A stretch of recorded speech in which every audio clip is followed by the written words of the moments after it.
눈앞에 하갈이 있다. 눈앞에 하갈이 있다라는 제목으로 하나님 말씀 함께 나누도록 하겠습니다. 제목을 한번 따라 읽어보겠습니다. 눈앞에 하갈이 있다. 저는 이 매번 설교 때마다 오늘 우리가 읽고 이 공부하고 선포되는 말씀을 한마디로 어떻게 정리하면 좋을까 하고 늘 생각을 해요. 상당히 개인적으로 힘든 작업입니다. 그렇게 일주일 내내 고민하고 결론 내린 오늘 말씀의 주제는 기다림입니다. 기다림. 믿음이 뭐냐? 기다림이죠. 기다림. 즉 아브라함이라는 이 한 사람의 인생을 통해서 신자의 삶이란 뭐 하는 거냐? 기다리는 거다. 기다리는 삶이다라는 것을 그런 결론을 내리게 됩니다.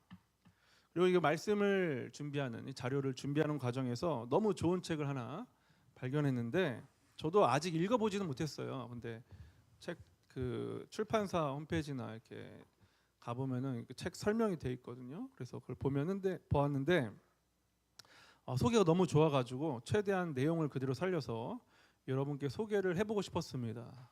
책 제목은 이 마크 브로갑이라는 목사님의 기다림은 낭비가 아니다라는 책이에요. 제목이 참 좋지 않습니까? 기다림은 낭비가 아니다. 이 책은 하나님을 어떻게 기다릴 것인가에 대한 대답이 담겨져 있는데 목차의 구성은 총 6개로 되어 있습니다. 목차를 한번 볼까요? 하나님을 어떻게 기다릴 것인가. 첫 번째는 묵묵히 기다린다는 거예요.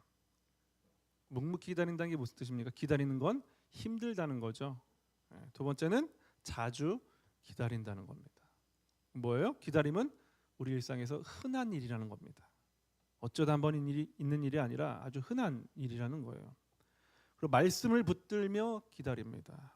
그러니까 기다림은 성경적인 가치관이에요. 네 번째, 인내로 기다립니다. 뭐예요? 기다림은 느리다는 거죠. 속히가 아니라 느리게입니다. 다섯 번째는 적극적으로 기다립니다. 이건 기다림 명령에 대한 이야기를 하고 있고요. 여섯 번째는 함께 기다린다 이렇게 이야기하죠. 기다림 혼자가 아니라 공동체적이다라는 것을 이 책을 통해서 이야기하고 있는 겁니다. 그리고 책을 보면은 책 뒤쪽에 보면은 유명인들이 추천해주는 추천사들이 있습니다. 그렇죠? 책을 보시죠 평소에? 예. 있습니다. 맨 뒤에 있거나 아니면 뭐 좀 넘기면은 머리만 앞쪽에 있거나 그렇습니다. 이 책의 추천사에도 귀한 메시지가 되게 많았는데 그 중에서 한 가지만 추려서 여러분과 함께 나눠보려고 합니다.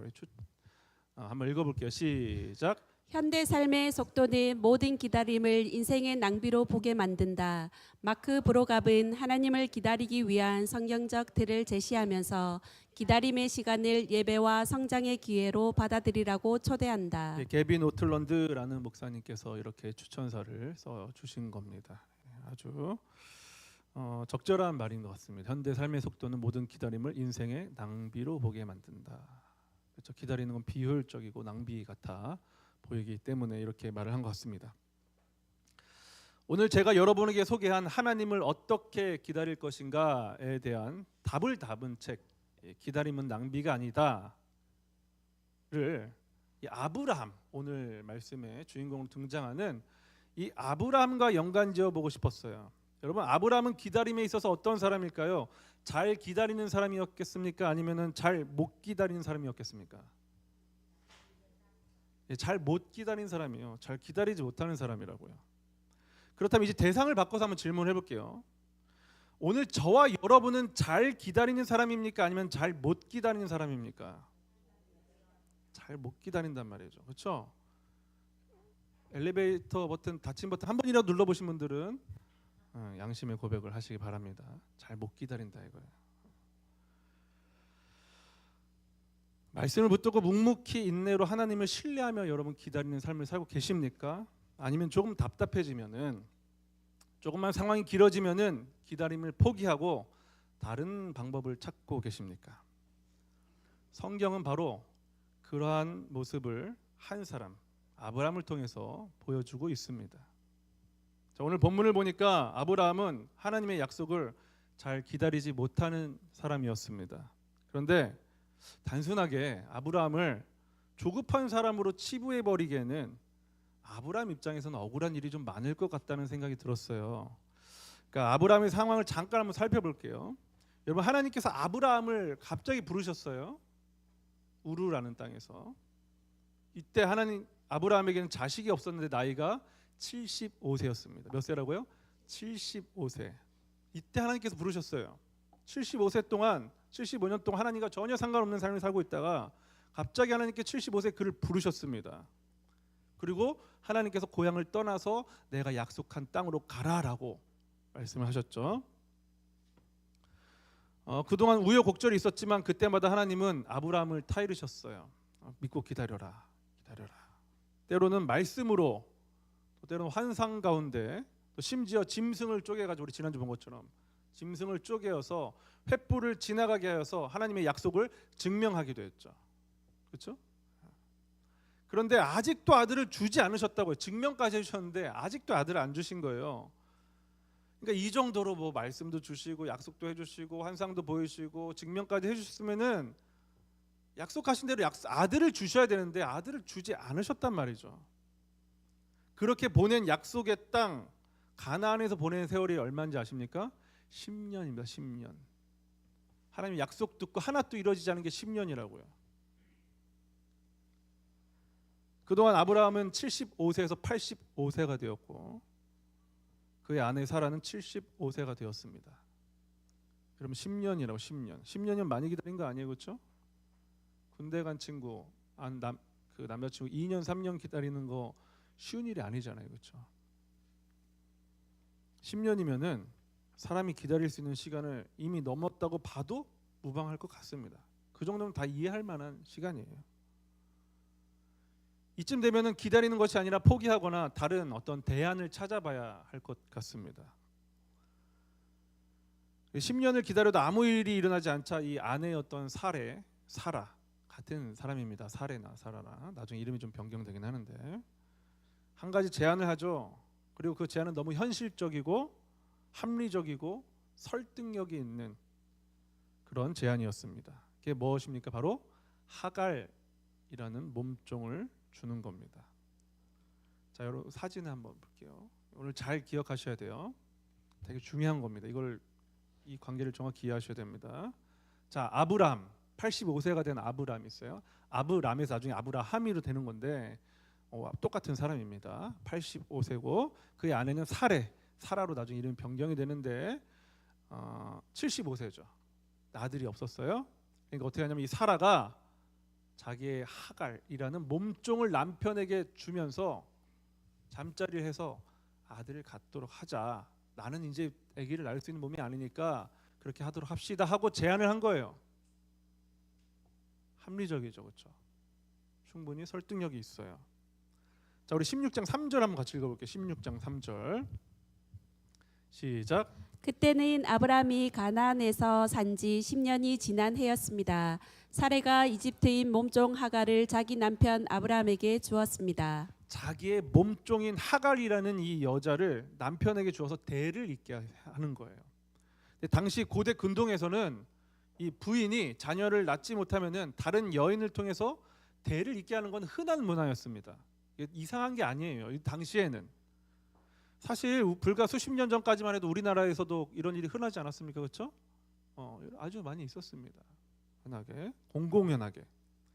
그러니까 이 하갈이라는 여인은요, 아브라함이 그토록 원하던 아들이라는 꿈을 실현해줄 눈에 보이는 해결책으로 등장한 여자가 바로 이 하갈이라는 여인이었어요. 그러니까 지금 당장 손에 잡히는 방법이죠.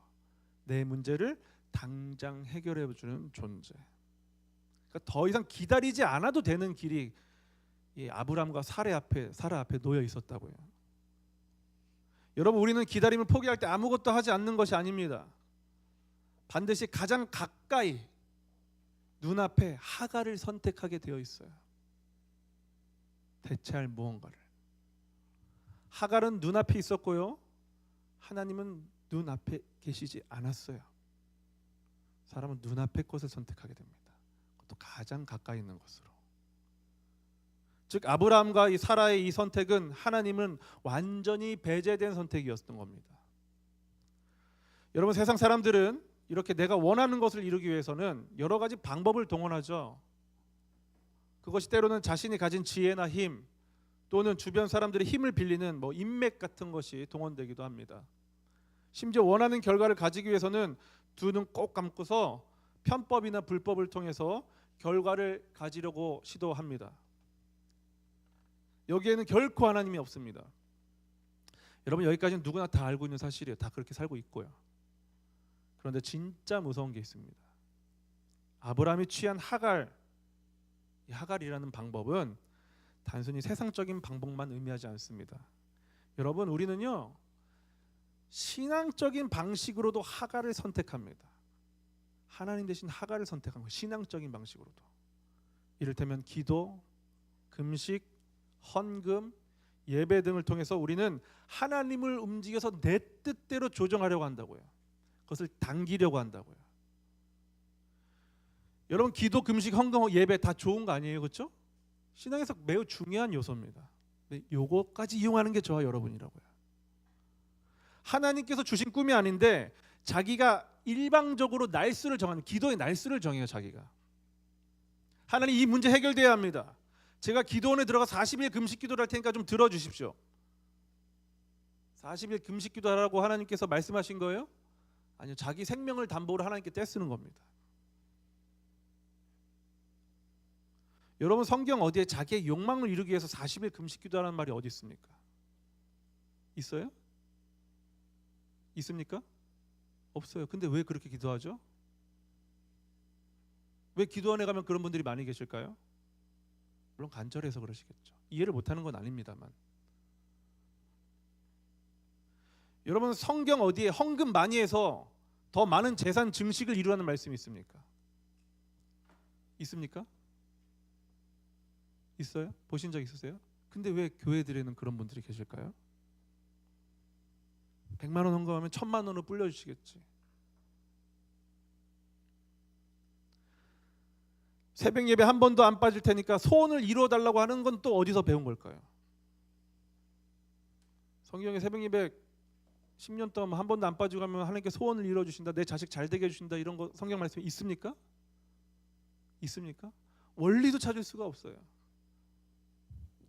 다 자기의 욕망을 실현하고자 하는 그런 이방 종교의 산물들로부터 그런 것들을 배워가지고 교회 안으로 들어온 겁니다. 그런데 우리는 그거를 기도, 금식, 헌금, 예배라는 너무 소중한 가치에 내 욕망을 녹여가지고 이루려고 한다고요. 그러니까 종교인들에게는, 신앙인들에게는 이게 하갈이에요. 어떻게 보면은 눈앞에 있거든요. 늘 하던 방식이고. 그래서 우리의 기도를 보면 이런 죄성이 아주 잘 드러나 있어요. 하나님, 눈앞 해결책을 가장 가까운 곳에 보내주십시오. 그래서 하나님 없이도 내 욕망을 실현할 수 있게 해주세요. 이왕이면 가장 가까운 곳에, 손 내밀면 닿는 곳에 나의 하갈을 보내주십시오. 문제를 해결할 하갈을 보내주십시오. 여러분, 이러한 죄인들의 역사는 오늘날만의 문제는 아니에요. 대표적인 인물이 이스라엘의 초대 왕이라고 할 수 있는 사울 왕입니다. 사진을 한번 또 보여주세요. 여기 또 사울과 사무엘이라는 선지자가 등장하죠. 뒤에는 뭐가 있습니까? 제사 드리고 있죠. 뒤에 보이세요? 그림이 불타고 있잖아요. 짐승이 있고, 그렇죠? 제사 드리는 거예요. 무슨 일이냐면은 이 블레셋과 전쟁을 앞두고 있었어요, 사울이. 그리고 이 전쟁을 치르기 전에 제사장 사무엘을 통해서 제사를 드려야 했습니다.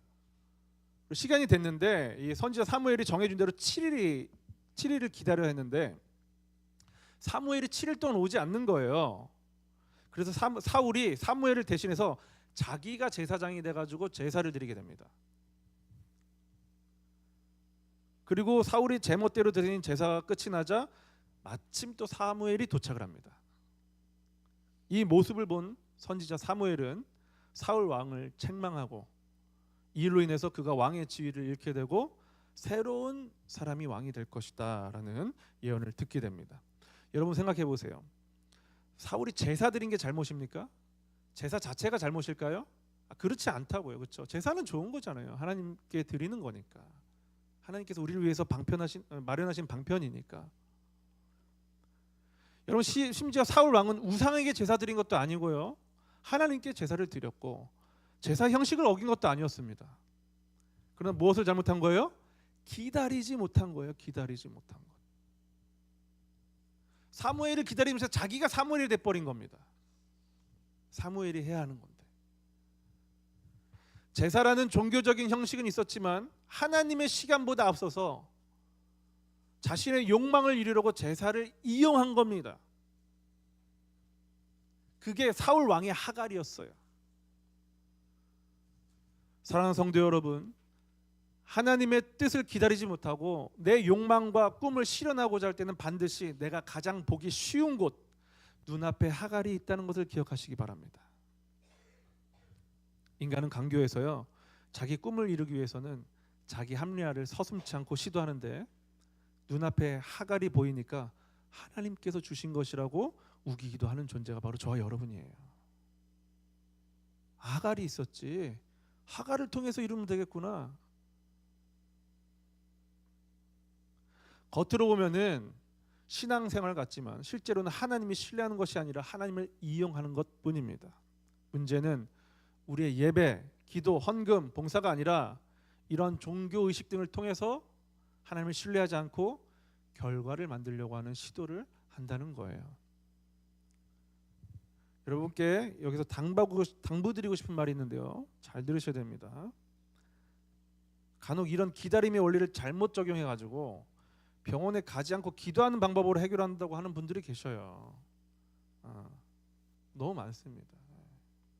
보니까 이게 그 기독교 TV에서 유명하게 활동하시는 어떤 한 목사님도 막 되게 치유하시고 귀한 일 하시는 목사님도 그러고 계시더라고요. 주변 분들이 막 만류해가지고 병원을 가십시오. 병원에 가면 해결될 일을 왜 그러고 계십니까? 해도 말을 들으시지 않으시더라고요. 물론 하나님께서 그분에게 특별한 어떤 시간을 주신 걸 수도 있어요. 그거를 그렇게 단편적으로 부정할 수는 없습니다만, 그러나 대부분 여러분 병원에 가시면 됩니다. 병원을 주신 분도 하나님이시고 의사를 주신 분도 하나님이십니다. 이거를 좀 전문적인 말로 일반 은총이라고 그래요. 일반 은총. 괜한 고집 피워가지고 주변 사람 피곤하게 하지 마시고 제때 병원 가는 것도 하나님의 은혜, 곧 일반 은총을 누리는 좋은 방법입니다. 아시겠죠? 네. 병원 가는 거 믿음 없다고 하시면 안 돼요. 그렇다면 질문이 하나 생깁니다. 왜 하나님은 이렇게까지 기다리게 하시는 걸까? 왜? 이게 중요하지 않겠어요? 그렇죠? 왜 기다리게 하시냐는 거예요. 여러분, 우리를 괴롭히려고 하시는 걸까요? 그건 아닌 것 같은데 괴롭단 말이죠. 그 해답이 신명기 8장 2절과 3절인데 먼저 2절 말씀을 같이 한번 읽고, 여러분 잘 들으셔야 돼요. 이거 되게 중요해요. 이 문제를 해결하지 않으면 여러분 신앙생활은 늘 괴롭고 힘든 거예요. 자, 8장 2절입니다. 시작. 여러분의 하나님 여호와께서 지난 40년 동안 여러분을 광야에서 인도하신 것을 기억하시오. 주께서 그리하신 까닭은 여러분을 겸손하게 만드시고 여러분의 마음속에 무엇이 있는가, 여호와의 명령은 지키는가를 시험하기 위함이었소. 하나님은요, 이스라엘 백성을 광야라는 아무것도 없는 그 허벌판에다가 40년 동안 이스라엘 백성들을 두셨어요. 하나님은 광야에서 이스라엘 백성들이 아무것도 할 수 없는 상황을 일부러 만드셨습니다. 일부러. 이걸 인정하셔야 돼요. 우리는 참 인정하고 싶지 않은 건데 이거 인정하셔야 돼요. 이걸 받아들이는 거예요. 왜 그렇습니까? 8장 2절에 뭐라 써 있어요? 우리의 마음속에 무슨 생각이 있는지, 여호와의 명령을 지키는지를 어떻게 하기 위해서라고요? 시험하기 위해서다. 3절 말씀 또 읽어볼게요. 3절 말씀. 8장 3절입니다. 시작. 여호와께서 여러분을 낮추시고 굶기셨다가 만나를 먹여주셨소.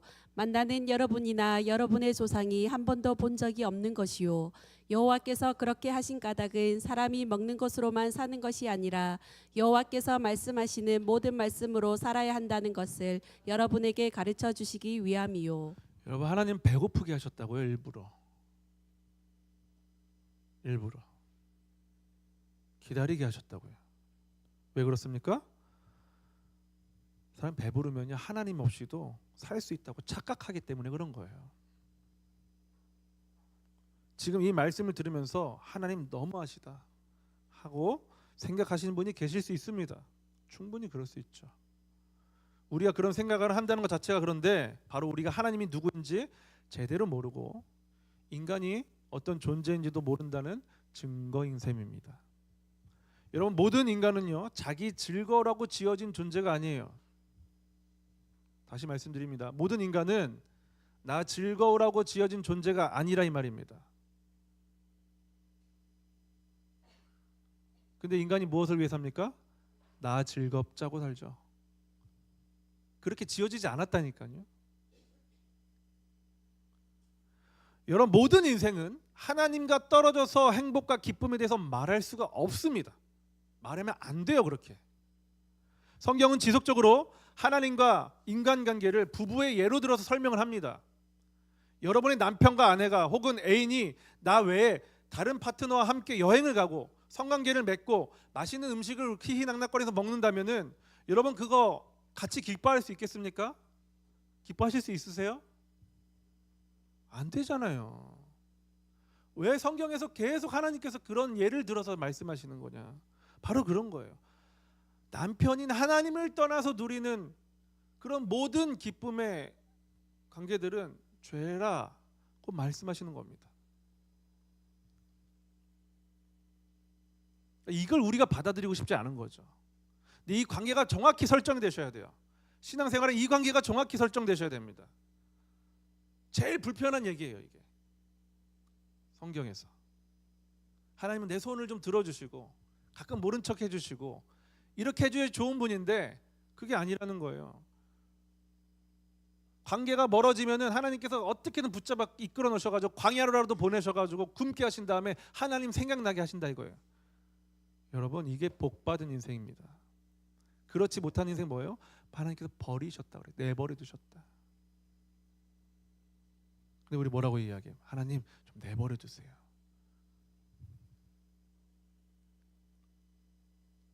여러분, 인간은요 나 자신을 위해서 지어진 존재가 아니라 하나님을 위해서 지어진 존재예요. 믿으십니까? 안 믿으셔도 믿으셔요. 안 믿어지셔도 믿으시라고요. 요거를 설정을 딱 해놓고 시작해야 되는 거예요. 회사에 들어갔는데 우리 사장님이 일을 너무 많이 시켜요. 일 많이 하라고 돈 주는 거잖아요. 월급 주는 거잖아요. 근데 나는 왜 일 많이 해야 됩니까? 말하는 사람 어떤 사람이에요? 자기가 어디 있는지 모르는 거예요. 어리석은 사람이라고요. 내가 어디 있는지 무엇을 해야 되는지 정확히 아셔야 됩니다. 나는 하나님을 위해 지어진 존재예요. 하나님의 기쁨을 위해서. 그렇다고 무조건 희생하고 뭐 그래라 그런 건 아닙니다만은 그런 부분도 있다라는 것을 우리가 인정해야 되는 것이죠. 여러분, 하나님은요 우리가 하나님 없이 잘 살고 있을 때 그것을 보시면요 돌려놓고 싶어 하세요. 왜냐하면은 그것은 진짜 복이 아니기 때문에 그런 거예요. 그것은 진짜 기쁨이 아니기 때문에 그런 겁니다. 그런데 우리가 거기에 다 중독되어 있어요. 가짜 기쁨에. 그래서 뭘 주시는 거예요? 기다림 주시는 거예요. 기다림. 기다림이라는 시간을 주시는 거예요. 왜냐하면은 우리가 하나님 없이도 살 수 있다고 생각할 때 반드시 우리는 하갈을 선택하기 때문에 그런 거예요. 기다림은 하갈을 포기하게 만드는 시간입니다. 하나님 외에 나에게 만족을 주는 것, 하나님 외에 내 욕망을 실현하게 해주는 도구, 그것이 바로 저와 여러분의 하갈이라고요. 친구 관계가 될 수도 있고, 그것이 때로는 뭐 어떤 오락이 될 수도 있고, 또 스포츠가 될 수도 있고, 뭐 술, 담배 같은 것이 있겠죠. 그것은 항상 내가 가장 가까이 있다고요. 그것이 나를 흔들고 결국은 망하게 하는 것이지만 우리는 알지 못한 채 그것을 더 많이 달라고 우리는 기도하지 않습니까? 하나님께 말씀하시는 그거 아니다라고 말씀하시는 거예요. 그래서 이 기다림의 시간에는 하나님이 어떤 분인지를 배우게 됩니다. 그리고 하나님이 이 배움을 넘어서서 경험하기를 하시기를 원하십니다. 뭘 하기를 원하신다고요? 경험하기를 원하신다. 머리로만 배워서 아는 게 아니라 경험하게 하시기를 원하신다고요. 지금 하나님은 아브라함이 하나님 자신을 통해서 기쁨을 경험하기를 원하세요. 아브라함에게 약속하셨죠. 아들 주겠다고 약속하셨잖아요. 그래서 그 시간을 기다린 후에 하나님을 통해서 낳는 아들을 통해서 기쁨을 누려야 되는데 하나님이 아닌 하갈을 통해서 기쁨을 누리고 있는데 기다리라고 말씀하시는 거예요. 나를 통해서 좀 기쁨을 누려봐 하고 하나님을 예비하고 계셨거든요. 그래서 경험하기를 원하시는 거예요. 우리 시편 34편 8절을 보겠습니다. 시편 34장 8절입니다. 시작. 여호와께서 얼마나 좋으신 분인지 살피고 맛보십시오. 그분께 피하는 사람은 복 있는 사람입니다. 여러분 맛보랍니다. 맛보래요. 성경에서 제가 지난번에 수요일 날 거듭남에 대해서 말하면서 맛보는 거, 먹는 거에 대한 이야기를 했어요. 성경에서 얼마나 많이 먹는 거에 대해서 이야기를 하는지 몰라요. 근데 하나님과 함께해요. 사도 베드로도 하나님의 백성인 신자 교회에게 말합니다. 교회에게. 여러분 길거리에 있는 교회 안 다니는 사람한테 말하는 게 아니에요. 교회 다니는 사람에게 이야기하는 거예요. 베드로전서 2장 3절. 자, 베드로전서 2장 3절 시작. 여러분은 이미 주님의 선하심을 맛보아 알고 있지 않습니까? 여러분 주님의 선하심을 맛보 알고 계시지 않습니까? 맛을 보셨어요? 보셔야 돼요. 보셔야 돼요. 알고 있기만 하지 말고 맛을 보라는 겁니다. 경험해 보라는 거예요. 여러분 맛있는 빵을 만들어도 기다림의 시간이 필요해요. 반죽하고 굽고 몇 시간이 필요합니다. 때로는 하루 이틀이 걸리기도 해요. 보니까 빵 반죽해가지고 부풀리고 뭐 하는데 숙성시키는데 맛을 보려면 기다림이란 시간이 필요해요.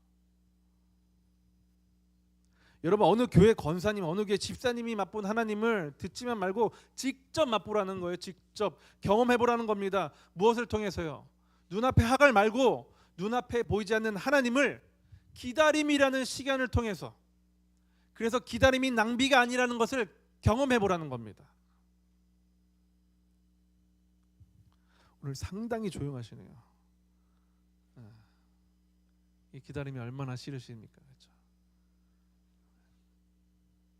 그러나 이거 잘 배우지 못하시면은 신앙생활이 계속 고통스럽고 무의미하게 지나가는 겁니다. 여러분 오늘 우리는 말씀을 통해서 분명히 보았습니다. 우리는 기다리지 못하는 사람들이고 기다리지 못할 때 반드시 눈앞에 하갈을 선택하는 존재라는 거예요. 여러분 문제는 하갈이 아니에요. 하갈은 아무 잘못이 없었어요. 뭔 잘못이 있겠어요? 그냥 있었던 몸종이었을 뿐인데.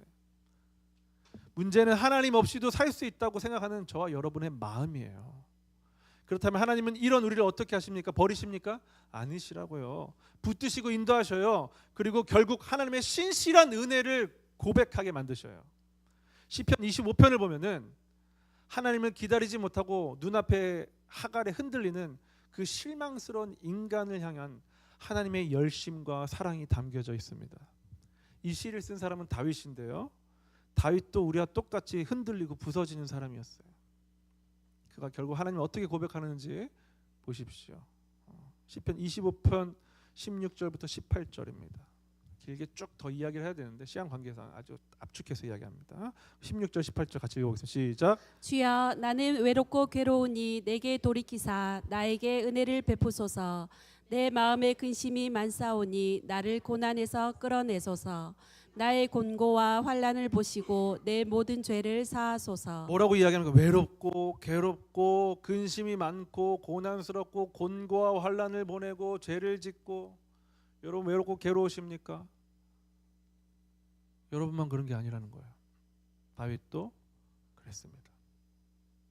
그 곤고와 환난 가운데서 힘들고 눈물을 흘리고 흔들리고 무너지고 부서졌던 겁니다. 그렇게 불안해하는 다윗은 끝끝내 이렇게 고백하죠. 흔들리던 다윗 자신을 결국 이 고백까지 이끌어 가신 분이 하나님이시라는 것을 고백해요. 처음에는 상황을 보던 사람이 결국에는 성실하시고 정직하신 하나님을 바라보게 된 건데요. 우리 21절 말씀 보겠습니다. 시작. 내가 주를 바라오니 성실과 정직으로 나를 보호하소서. 내가 주를 바라봤더니. 이전엔 어때서 16절에서는 나는 괴롭고 외롭고 근심이 많고, 초점이 누구에게 있었습니까? 나에게 있죠. 나에게. 그러나 내가 주를 바라보니, 하나님 그때 뭐 하셨어요? 성실하시게 정직으로 나를 보호하고 계셨다는 것을 고백하고 있는 거예요. 지금 누가 열심히 되고 있는 거예요? 하나님이 열심히 내고 있다는 거예요.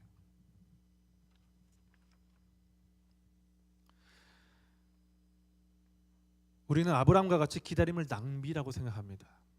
그러나 하나님은 그 기다림의 시간이 낭비의 시간이 아니라 하나님을 알아가고 맛보고 경험하는 시간이라고 말씀하십니다. 이 경험은 선택받은 주님의 자녀들에게만 허락하신 것임을 깨달아 아는 것이 바로 복입니다.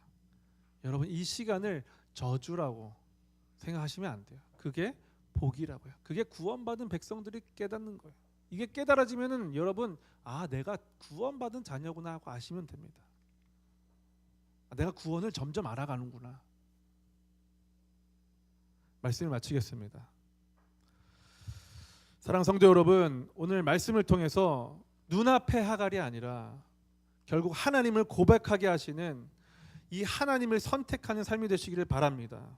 나아가서 그 기다림의 모든 시간이 선한 목자 대신 예수님의 인도하심을 받는 시간임을 깨닫는 정말 복 중에 복을 누리는 저와 여러분 될 수 있기를 우리 주 예수 그리스도 이름으로 축복합니다. 우리 다 같이 자리에 일어나셔서 우리 주님 앞에 찬양으로 나아갑니다. 사랑스러운 주님 음성이라는 찬양인데요, 함께 찬양하겠습니다.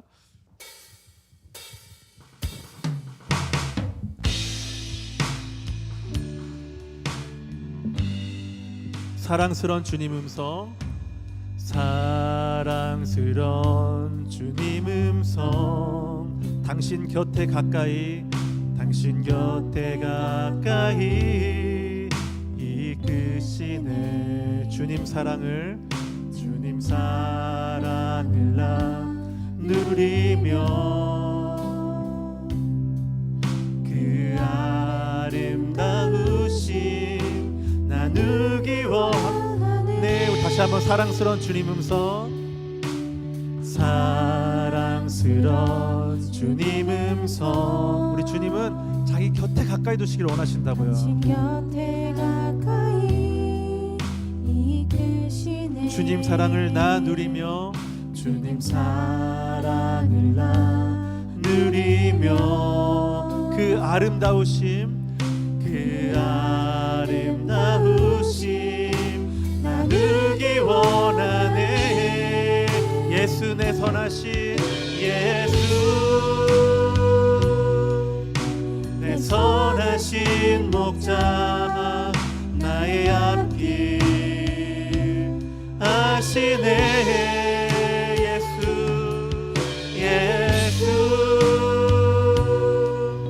신실하신 주께 내 삶을. 우리 처음부터 다시 한번 찬양합니다. 사랑스러운 주님 음성, 사랑스러운 주님 음성, 당신 곁에 가까이 이끄시네. 주님 사랑을 나 누리며 그 아름다우심, 그 아름다우심 나누기 원하네. 믿음의 선포를 합니다.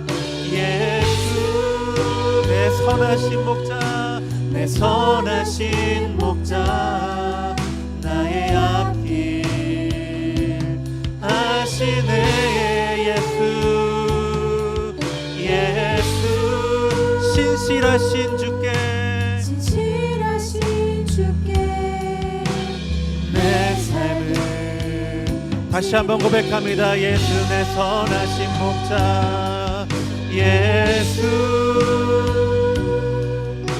내 선하신 목자, 나의 앞길 아시네.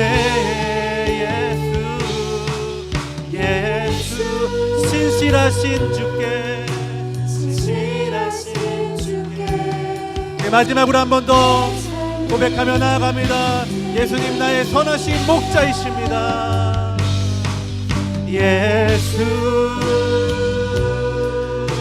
내 선하신 목자, 나의 앞길 아시네. 예수 신실하신 신실하신 주께 내 삶을 드립니다. 예수 신실하신 예수 신실하신 주께 내 삶을 네, 마지막으로 한 번 더 예수 신실하신 주께 예수 신실하신 주께 내 삶을 드립니다.